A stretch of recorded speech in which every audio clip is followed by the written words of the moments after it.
So what I'll do now is I'll go on to the weathering, and like I'd started to say about the weathering products that I've developed for alclad is they're oil-based, artist's oils. So what I did was I went to our paint manufacturer and I asked them a simple question. I said, how can I gave him some samples of the other stuff, and I said, how can I make this better and use artist's oil paints because it's better paint? And he just told me that there's two types of thinner, and that I won't tell you what it is because then that would give away the whole game. But there are two types of thinner that counteract the deterioration of the paint, the pigments in the paint. And this one thinner that we've added to this recipe, what it does is it keeps what's called skinning. So if you've ever used any of the other washes, after you've opened them once and used them, there's the pigments, there's a film that you can never get rid of completely. It's always there. And that's, it's just a simple tragic fact of the matter that it's all thinned with this white spirit. So what we've done is we've added our own 50-50 mixture of thinners, but also this ingredient that keeps the paint from skinning. And that's as simple as it is. But it was just a matter of going in and speaking to the guy and saying, look, you've made paint since 1922. You've made paint for the RAF. You've made paint for oil rigs and all that sort of stuff. So I want your expertise on how can I make this the best stuff on earth. And so that's all we did. And that was as simple as it was. A request to make something that I'd be proud to put our name to. But you can see it retains its mixture quite well. And that comes in particularly handy when you're working on the model. So I just put it on general all over the place. What I did yesterday was gloss coat with an acrylic gloss varnish. Aqua gloss is what I use from alclad. But I'll give the entire model a good solid coat, a couple of coats if need be, 2 or 3 coats to protect the paint, the lacquer or the enamel, whichever I've used, from the thinners. Especially, it's particularly important when you're working with aircraft and when you're putting decals on, is that you want a really glossy, shiny surface, because then you lose the edge of the decal film, the carrier film of the decal. You could lose that on the gloss surface, and then when you go and varnish over top of that, put your matte varnish on, it just disappears. This should hopefully run very easily down the model into the panel lines. So I'm going to try and when it came to me deciding how I wanted to weather my models or what I wanted my aircraft to look like, it was simply a matter of, it's not so much what you put on the model, it's more what you take off the model that's important when it comes to weathering. With this mixture here, the reason I don't do what these guys, pin wash is what they call it, and they try and just keep it to the panel lines or whatever, is because what I do to the model, this first wash has about 3 rolls, and it's like a 2-step procedure where just put it on all over, liberally everywhere. And so what this is going to become is, it will become my method for highlighting the detail, very subtly highlighting all the detail on the model. If I didn't have a decent coat, that would just eat straight through the varnish into the paint, and you'd have all this horrible lifting effect. Ideally, what you want to do right now is leave it for a couple of hours.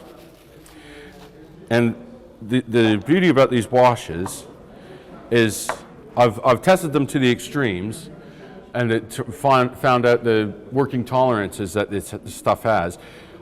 You can work on it for about 36 hours. So you got a day and a half of it being on the model that you can take some off, add some more to it, make it look different.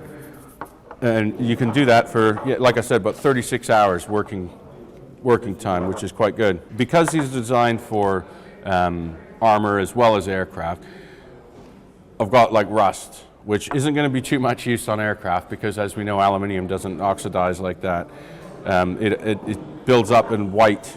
Oxidized aluminium is white. But so the range covers some streaks I've got a couple of streaks. Obviously the range is going to expand, but what I want to do is I want to create sensible colors rather than make a color for every conceivable different scenario on a model. On the wing, essentially all I'm going to do for the rest of the weathering process is remove the bits that I want to remove so that it looks how I want it to look.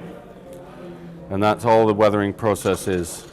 But what you see when it comes to stuff like this, you want to, if you look at it, like if you look at these here, it's quite sort of two-dimensional. All these the little circular recesses. It looks very two-dimensional, but once you stick some wash in there, it gives it some depth, and it gives it more of a scale appearance, so that it's not a little plastic model. It looks like it's something that's real.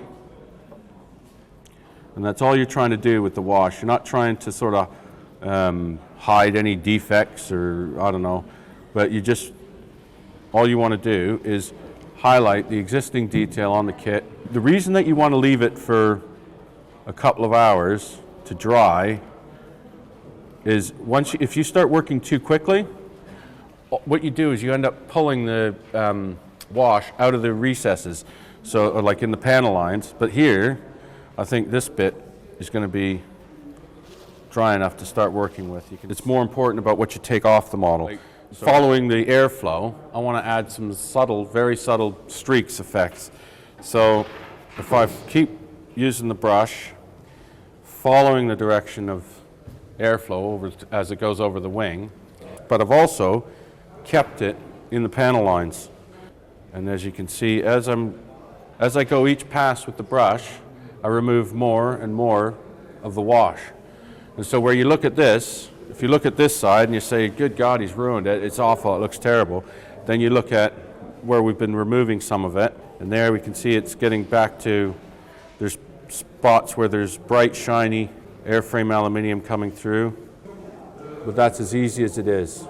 I dare say that anybody could do it. This is where it gets a little bit more complex, because what you've got is, if you're thinking conscientiously about what you're trying to achieve with the weathering, you want to follow laws of gravity first and foremost, but also aerodynamics. And so, like I said, on this part of the wing, where the airflow is directing everything back, so if you've got leaks, then the leaks are, as the aircraft, if it's sitting on the ground, the leaks are just going to drop down. But as the aircraft takes to the skies, and it's got all this residue from leakages, that's going to get pushed back over the wing. So that's why you want to keep going this way.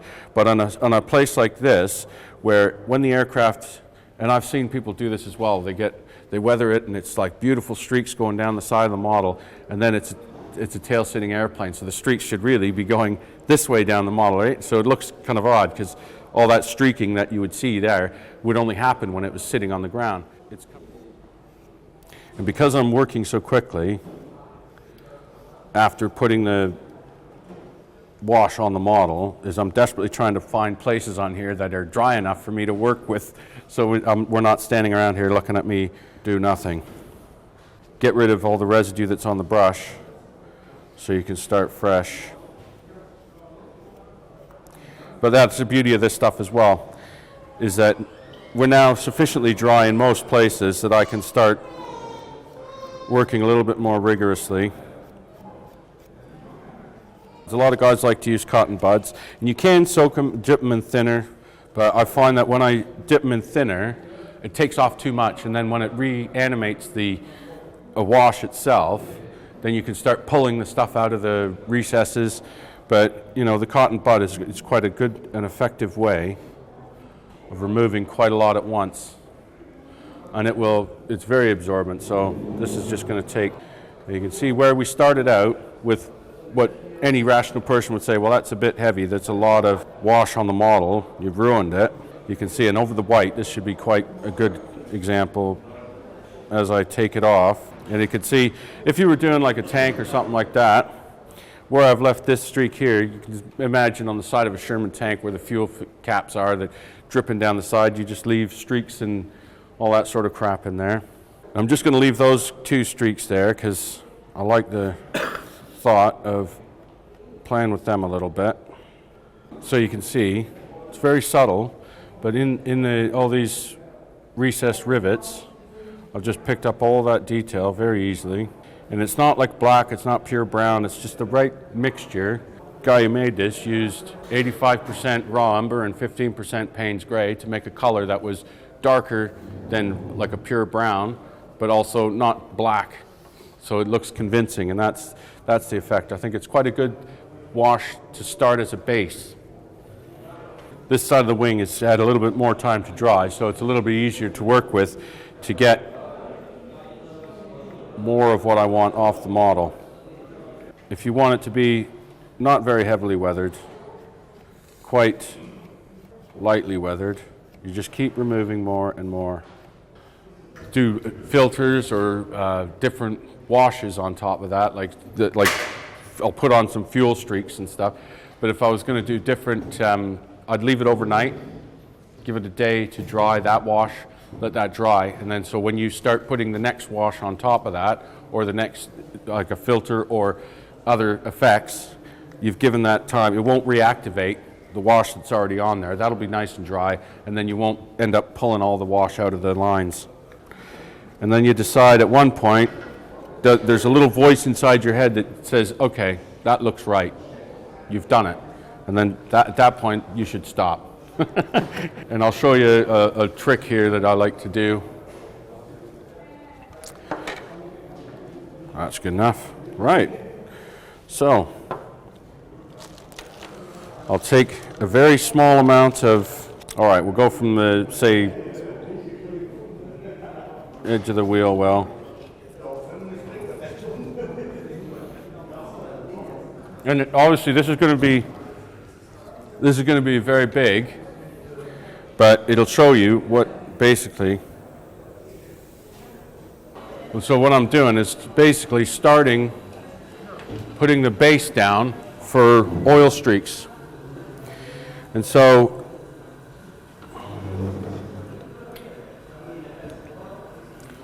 what I'll do is keep building it up, put a little bit more of the wash onto it. And this is what they call streaking effects or whatever it is.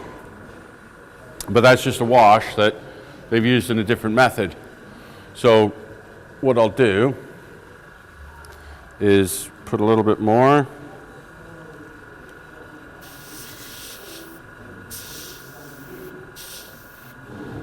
And this one really doesn't